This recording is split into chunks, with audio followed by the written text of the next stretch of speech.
నమస్తే. ప్రస్తుతం మనం పాలమూరు జిల్లా కేంద్రంలో ఉన్నాము. మనం గతంలో చూసాము. మన తొలి వెలుగులో ఇచ్చిన వార్తలకు గత ఎవరైతే కౌన్సిలర్ ఉన్నారో రాజు రాణి 523 సర్వే నెంబర్కి సంబంధించిన డబుల్ బెడ్రూమ్ వ్యవహారము అయితే గతంలో ఏదైతే లబ్ధిదారులకు ఇవ్వాల్సిన 523లో ఎవరికి ఇవ్వకుండా తను విక్రయించుకోవడం జరిగింది. ఆ నేపథ్యంలో అక్కడ ఉన్న ఎవరైతే గత కౌన్సిలర్ అయితే బీఆర్ఎస్ పార్టీ హయాంలో ఉన్నారో రాణి, తన భర్త రాజు జైలు కూడా పోవడం జరిగింది. మనం ఇచ్చిన వార్తలకు తను జైలు శిక్ష కూడా అంటే ఆరోపణలపై జైలు కూడా వెళ్ళడం జరిగింది. ప్రస్తుతం వీళ్ళంతా మనం చూస్తున్నాం, మన కెమెరా పర్సన్ చూపించడం జరుగుతుంది. వీళ్ళంతా 523లో వీళ్ళంతా బాధితులు. గత ప్రభుత్వాలు డీకే అన్న పీరియడ్ నుంచి, అక్కడ శ్రీనివాస్ గౌడ్ ఉన్న పీరియడ్ నుంచి కూడా వీళ్ళకు పట్టాలు ఇవ్వడం జరిగింది. పట్టాలు ఇచ్చినప్పుడు రోనాల్డ్ రోడ్స్ ఎవరైతే మనకు గత కలెక్టర్ ఉన్న గతంలో రోనాల్డ్ రోడ్స్ కూడా తను కలెక్టర్గా హామీ ఇస్తున్నా, మీ అందరు కూడా మీరు ఇచ్చిన పట్టాలన్నీ వాపస్ ఇస్తే నేనంతా డబుల్ బెడ్రూమ్ నిర్మాణం చేసి ఇస్తా అంటూ కూడా చెప్పడం జరిగింది. గత కొన్ని రోజులుగా వీళ్ళంతా ప్రస్తుత ఎవరైతే కాంగ్రెస్ శాసనసభ్యులు విప్ ఉన్నారో ఎన్ఎం శ్రీనివాసరెడ్డి క్యాంప్ కార్యాలయంలో కూడా తన వాళ్ళ నిరసన కూడా తెలపడం జరిగింది. వాళ్ళకు తప్పకుండా డబుల్ బెడ్రూమ్ ఇప్పియాలి, పట్టాలు ఉన్న వాళ్ళతో డబుల్ బెడ్రూమ్ ఇప్పియాలంటూ కూడా వీళ్ళంతా ఆందోళన చేయడం జరిగింది, ధర్నాలు చేయడం జరిగింది. తహసీల్దార్ కార్యాలయంలో వీళ్ళకి అంటే వీళ్ళు చేయని ధర్నాలు రాష్ట్రోకలు ఎక్కడ లేవని చెప్పుకోవచ్చు. ప్రస్తుతం వీళ్ళంతా మనం చూస్తున్నాం, వీళ్ళంతా 523 సర్వే నెంబర్లో వీళ్ళంతా బాధితులు అని చెప్పుకోవచ్చు. వీళ్ళందరికీ అంటే వీరందరూ కూడా సుమారు ఒక 100 పైచిలకు వరకు ఉండొచ్చు అని అంటున్నారు. అయితే ఇక్కడ గతంలో కూడా చూసాము 523లో కొందరు వికలాంగులకు సంబంధించిన ఏవైతే ఇండ్లు ఉన్నాయో ఆ ఇండ్లను కూడా కూల్చివేయడం జరిగింది గతంలో. ప్రస్తుతం వీళ్ళ బాధితులతో మాట్లాడే ప్రయత్నం చేద్దాము. చెప్పండి అమ్మా, ఏం జరిగింది అసలు యాక్చువల్గా? సార్, నా పేరు గీత. మాకు గత ప్రభుత్వం బీఆర్ఎస్ ప్రభుత్వంలో వచ్చిన ఇల్లు అమ్ముకున్నారు. ఇది ఇస్తామన్నారు, ఇంతవరకు కూడా ఇవ్వలేరు. నాకు 3 పిల్లలు ఉన్నారు, మరి ఎలా బతకాలి? ఈ ప్రభుత్వం కాంగ్రెస్ ప్రభుత్వం కూడా వచ్చి 2.5 years అవుతుంది. మరి దీనికి రెస్పాన్స్ ఏంటిది? మేము కూడా ఎన్నిసార్లు తిరుగుతాం, మండలం ఆఫీస్కి తిరుగుతున్నాము, ఎంఆర్ఓ ఆఫీస్కి తిరుగుతున్నాము, కలెక్టర్ ఆఫీస్ తిరుగుతాము. ఎంఆర్ఓ ఈజీగా ఇక్కడ లేవు. మళ్ళీ నెక్స్ట్ ప్రభుత్వం వచ్చినప్పుడు మీకు అప్పుడు ఏదో ఒకటి చేద్దామని అన్నారు. మరి ఉన్న ఇల్లు ఎవరికి అమ్ముకుంటారు? మరి అప్పుడు ఇప్పుడు ఏనుకొండ దగ్గర ఉన్నాయి, క్రిస్టియన్ పల్లిలా ఉన్నాయి, మరి అవన్నీ ఇవ్వచ్చు కదా. ఖాళీగా ఉండి ఏం చేస్తారు? మరి మేము ఎట్లా బతకాలి, ఎట్లా చేయాలి? మా ఆయన లేడు, 3 పిల్లలు, నేను రెంట్ ఎట్లా కడతాను? అది కూడా మీరు కూడా ఆలోచించాలి. సార్, మాకు డబుల్ బెడ్రూమ్ రావాలని కోరుకుంటున్నాం సార్. మేము శ్రీనివాస్ గారు సంతకం చేసిండ్రు కూడా మాకు కూడా ఇయ్యలేదు. ఇస్తాం అంటున్నారు కానీ తిప్పిపించుకుంటున్నారు. ఈ కాంగ్రెస్ గెలవకండి, మాకు ఏంటి ఏమిట్లు అని చెప్పింది. ఇంటింటికి తిరిగి మేము ఓట్లు వేస్తే అన్నీ వేస్తే ఇప్పుడు మేము గెలిచలేదు కదా, మమ్మల్ని అడగకూడదు. మాకు ఏం తెలియదు. దొంగలకు వేసిండ్రు ఓట్లు, దొంగలను అడగండి అంటున్నారు. వాళ్ళని అడగనికి పోతే శ్రీనివాస్ గౌడ్లు అంటున్నారు సార్. అప్పుడు ఎమ్మెల్యే ఉన్నప్పుడు తిరిగినాం, మస్తు తిరిగినాం కానీ ఇయ్యలేదు మాకు. ఇంతవరకు ఇండ్లు లేవు. స్థలం ఉంటే కట్టుకోవడానికి ఇస్తాము మేము అని కలెక్టర్ ఆఫీస్ అంటున్నాను. మాకు స్థలము లేదు, ఇల్లు లేదు. మేము ఎట్లా బతకాలి? 5,000 వేలు కిరాయి కట్టుకొని, మాకు 4 ఆడపిల్లలు ఉన్నారు. వాళ్ళ పెళ్లిళ్ళు చేయాలా, ఇల్లు కట్టుకోవాలా? ఎట్లా కుదురుతుంది సార్? మాకు 20 ఏళ్ళ దగ్గర వస్తుంది. డబల్ బెడ్రూమ్ వచ్చింది, ఫోన్ చేసిండ్రు, రేపు రా అని అన్నారు. అన్నాక ఇక లేదని కొట్లాడి అందరు కొట్లాడి అన్నాడు. ఇక మీ పేరు లేదని ఫోన్ చేసి ఇయ్యలేరు. మేము ఎన్ని రోజులు కిరాయికుండా అలా కోడన్లు వచ్చిర్రు, చేసిర్రు. మాకు ఒక కిరాయిలు 6,6 వేలు కట్టుకుంటున్నాం. మాకు ఇయ్యాలి కదా సారు డబల్ బెడ్రూమ్. నాది కుమార్వాడి. మా ఆయన ఇప్పుడు 2014లో ఓటేసి వెళ్ళిపోయాడు. అడ్రస్ లేడు ఆయన. అయితే మేము మా ఆయన అప్పుడే డీకేఆర్ నగర్ ఇచ్చిండ్రు. ఇస్తే అమ్మ మీరు ఒంటరి కదా, మీరు పేపర్ మాకు ఇవ్వండి, మీకు ఇల్లు కట్టిన ఇల్లు ఇస్తామని చెప్పి తీసుకున్నారు.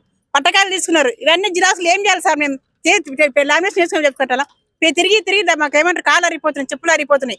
నా కొడుకు 1 సంవత్సరం ఉండే, ఇప్పుడు వానికి కూతురు మళ్ళీ ప్రెగ్నెంట్. ఇంట్లో కాల్ చేయమంటారు, ఫ్యామిలీ ఎక్కడైతే కాల్ చేయమంటారు. సార్ ఎక్కడైనా పెట్టాలి? రెంట్ కట్టుకుందామా? మేము ఇది కరెంట్ కట్టుకుందా, నేను మిస్త్రి పని కోతా, నేను ఎక్కడ చూసుకో సార్. మాకు డబుల్ బెడ్రూమ్ ఇల్లు కావాలి. మాకు అందరికి మేము ఒంటరి మహిళం. మాకేం కట్టుకుని అది లేదు. జాగిస్తాము, ఇల్లు కట్టుకోవడం అంటే మాకు అవసరం లేదు. మాకు కట్టిన ఇల్లు మాకు కావాలి. అయినా ఇది కూడా పెట్టనిస్తలేరు. మా దగ్గర రానికి ఇవ్వకుండా సరే పెట్టనిస్తలేరు. మీరు వేరే పెట్టుకోరు, మీకు ఇల్లు లేదని అంటారు ఇంటి ఓనర్ వాళ్ళు. మాకు ఇల్లు ఇస్తే మేము మా ఇంట్లోకి వెళ్ళి మేము తీసుకొస్తాం కదా, ఏదైనా సచ్చినా కూడా. మీరు ఆశ పెట్టినందుకే మేము అడుగుతుంది. నుంచి మాకు ఫోన్ చేసి ఇచ్చి చిట్టి ఇచ్చి అవి ఇచ్చి మీరేమి చేస్తలేరు ఇంతవరకే. ఈ ప్రభుత్వం అన్నా చేయాలి.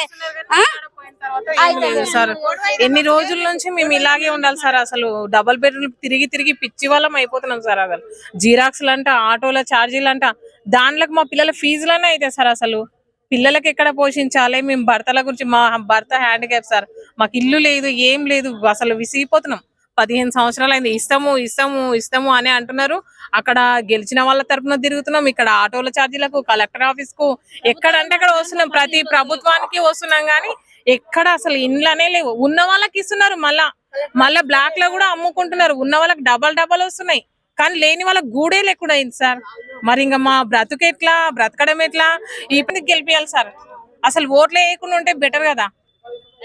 ఇప్పుడు ఎవరైనా ఇండ్లలో అనారోగ్య పరిస్థితుల్లో చనిపోతే కూడా కిరాయి ఇండ్లలో ఉంచుకోలేని పరిస్థితిలో ఇంటి ఓనర్స్ వాళ్ళని అంటే వెళ్ళిపోమంటుండ్రు, ఇల్లు ఖాళీ చేసి పోమంటారు. ఇంత దౌర్భాగ్య పరిస్థితి పాలమూరులో 523 సర్వే నెంబర్. 523 సర్వే అంటే కూడా రాజకీయ నాయకులకు అందరూ కూడా వణుకొచ్చే విధంగా ఉంటుంది. ఎందుకంటే ఈ రోజు శ్రీనివాస్ గౌడ్ ఓడిపోవడానికి మొదటి కారణంగా మనం 523 సర్వే నెంబర్ అని చెప్పుకోవచ్చు. గతంలో కూడా చూసాము, వికలాంగుల ఇండ్లను కూడా కూల్చివేయడం జరిగింది.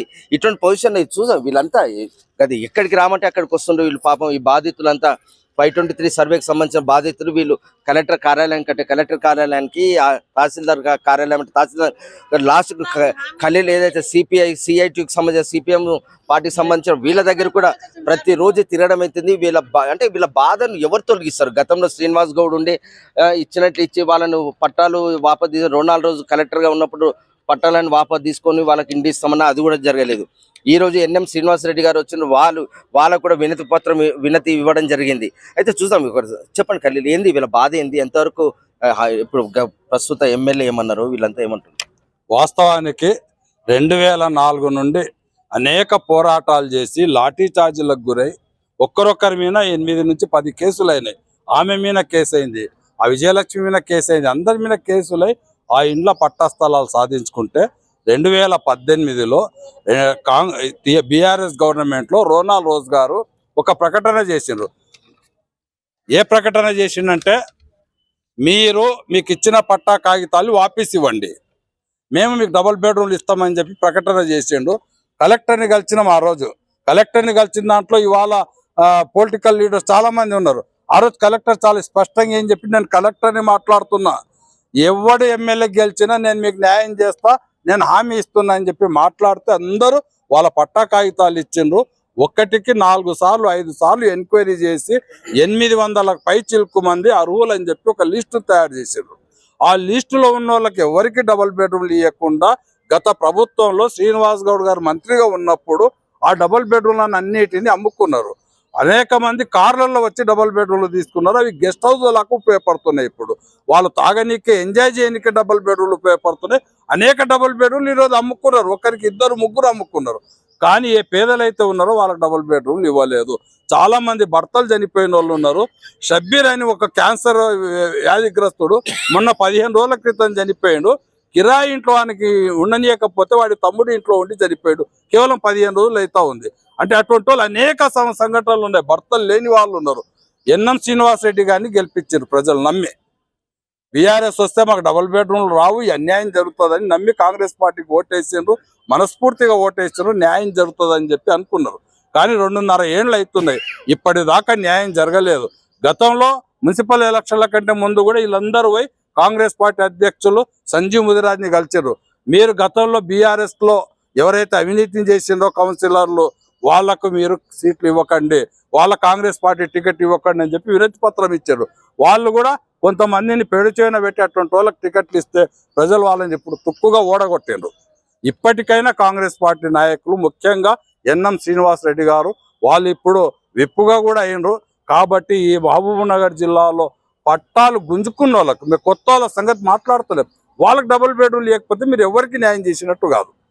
ఇది ఇక్కడ పరిస్థితి. ఏదేమైనప్పటికీ ఇప్పుడున్న కొత్త పాలకులు ఎవరైతే ఉన్నారో అక్కడ కార్పొరేషన్ అంటే వీళ్ళైతే ఏ కాలనీలు ఉంటారో ఆ కార్పొరేటర్లు కావచ్చు, అదేవిధంగా మేయర్లు, డిప్యూటీ మేయర్ వీళ్ళంతా కలిసి ఈ 523కి సంబంధించిన బాధితులు ఎవరైతే వీళ్ళంతా వీళ్ళకున్న బాధను తొలగించాల్సిన అవసరం ఎంతైనా ఉంది. ఎందుకంటే డబుల్ బెడ్రూమ్ కంపల్సరీ గత కొన్నేళ్లుగా వీళ్ళంతా 523లో చాలా అంటే అణచివేతకు గురైన అని చెప్పుకోవచ్చు. గతంలో వీళ్ళంతా ఉన్న అక్కడ ఉన్న వాళ్ళు ఎవరైతే ఉన్నారో గత పాలకులు ఎవరైతే ఉన్నారో వాళ్ళంతా విక్రయించుకోవడము, డబ్బులు సంపాదించుకోవడము ఇవన్నీ జరిగినాయి.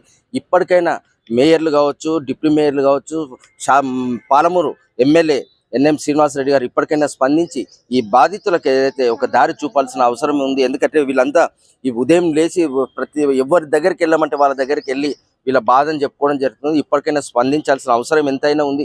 మీరు చెప్పండి అమ్మా, ఏంది వీళ్ళ బాధ చెప్పొకసారి. ఇక్కడ ఉన్నటువంటి ప్రజలందరూ కూడా చాలా పేదవాళ్ళు. ఆ టిఆర్ఎస్ ప్రభుత్వంలో ఉన్నప్పుడు వాళ్ళందరికీ కూడా పట్టాలు ఇచ్చి మళ్ళీ లాక్కున్నారు. వాంటెడ్ గా లాక్కున్నారు. వాళ్ళకి మోసం జరిగింది. కాబట్టి కాంగ్రెస్ ప్రభుత్వం వస్తే వాళ్ళకి న్యాయం జరుగుతుందని చెప్పి ఆలోచనతోటి కాంగ్రెస్ ప్రభుత్వానికి ఓటేసి గెలిపించుకున్నారు. గెలిపించుకుని 2.5 సంవత్సరాలు అవుతుంది కానీ కనీసం ఏ నాయకుడు కూడా వాళ్ళ ముఖాలు దేకట్లేదు. వాళ్ళ సమస్యను పట్టించుకోవట్లేదు. మేము చైతన్య మహిళా సంఘంగా మేము డిమాండ్ చేస్తుంది ఏంటంటే, మీరు ఒకటి ప్రకటించారు, ఇందిరమ్మ పేదవాళ్ళకి ఇందిరమ్మ ఇల్లు ఇస్తామన్నారు. వీళ్ళంతా పేదవాళ్లే. మీరు వీళ్ళ ఆధార్ కార్డులు కానీ ఏదైనా కూడా ఎంక్వైరీ చేసుకోండి. వాళ్ళల్లో ఎవరైనా కానీ భూములు ఉన్నా ఇల్లు ఉన్నా వాళ్ళకి ఇవ్వకండి. నిజమైన పేదవాళ్ళు వీళ్ళంతా కాబట్టి వీళ్ళు ఖచ్చితంగా ఇవ్వాలి. ఒకవేళ ఇవ్వలేని పక్షంలో మేము ఖచ్చితంగా దీని కార్యాచరణ తీసుకుంటాము. ఇది ఉద్యమ రూపంలో వెళ్తది. ఇప్పటికే చాలా మంది ఇందులో ఉన్నటువంటి అత్యంత ఎక్కువ మంది చనిపోవడం కూడా జరుగుతుంది. వీళ్ళల్లో ఇల్లు లేక చాలా మంది పెళ్లిళ్ళు కూడా కాలేక చాలా బాధలు పడుతున్నారు. ఒక మనిషి చనిపోతే సొంత ఇల్లు ఉంటేనే కదా వాళ్ళకి ఇంటికి రప్పించేది. అది అద్దెళ్లలో ఉంటే మనిషి చనిపోతే అక్కడ వచ్చే పరిస్థితి కూడా లేదు. కాబట్టి అట్లాంటి పరిస్థితుల్లో వీళ్ళు పేదవాళ్ళు ఉన్నారు కాబట్టి అందరికీ కూడా ఇల్లు మంజూరు చేయాలి. మేము రేవంత్ రెడ్డి గారిని విజ్ఞప్తి చేస్తున్నాము. ఎమ్మెల్యే గారికి ఈ విషయాన్ని ఎమ్మెల్యే గారికి ముఖ్యమంత్రి దృష్టికి తీసుకెళ్లాలని చెప్పి కూడా మేము డిమాండ్ చేస్తున్నాం. ఇది ఇక్కడ వీళ్ళ బాధ. ఇప్పటికైనా స్పందించాల్సిన అవసరం ఉంది. ఎందుకంటే మహబూబ్నగర్ శాసనసభలో ఎవరైతే విప్పుగా గత 3-4 రోజుల క్రితమే విప్ కూడా రావడం జరిగింది. అదేవిధంగా మనకు మేయర్, డిప్యూటీ మేయర్లు కూడా ఉన్నారు అందుబాటులో. వీళ్ళ సమస్యను ఎంతకైనా తీర్చాల్సిన అవసరం ఉంది. ఎందుకంటే గతంలో వీళ్ళంతా ఓట్లు వేస్తేనే మీరంతా గెలిచి ఈరోజు ముందుకు రావడం జరిగింది. ఇప్పటికైనా స్పందించాల్సిన అవసరం ఎంతైనా ఉంది. పాలమూరు నుంచి మన తొలివేలు కోసం మీ మధు.